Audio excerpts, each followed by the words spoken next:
Hello guys, আমার ছোট্টখাটো mini ব্লগে সবাইকে স্বাগত। আর আমি এই এত সুন্দর শাড়ি পরে কোথায় যাচ্ছি তোমরা জানো?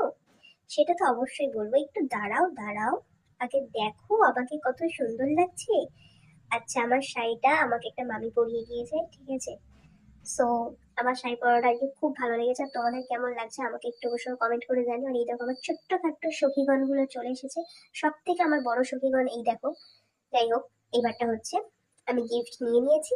এবার যাওয়া যাক তাহলে বিয়ে বাড়ির উদ্দেশ্যে। এই দেখো চলে এসেছি, তো চলো ভেতরে যাওয়া যাক।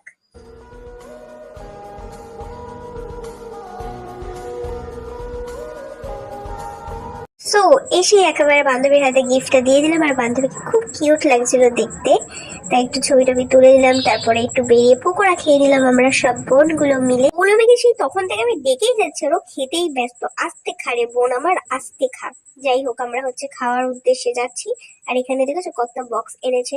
যাই হোক, ভালোই লাগছিল, তাই আমি খেতে চলে এসেছি। এই দেখো খাবার দিয়ে দিয়েছে। আমার বোনের ঢংটা জাস্ট একবার তোমরা দেখো।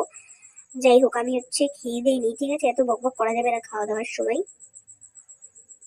খাওয়া কমপ্লিট, এসে দেখি কি নাচ রে ভাই।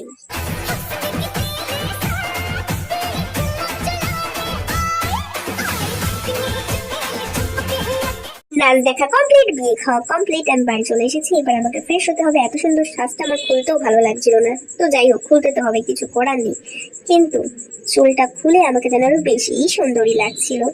অবশ্য মামি আমাকে বলেছিল চুলটা খোলাই রাখ, আমি বলেছিলাম যে না থাক। যাই হোক, ভিডিওটা কেমন লাগলো অবশ্যই কমেন্ট করে জানিও।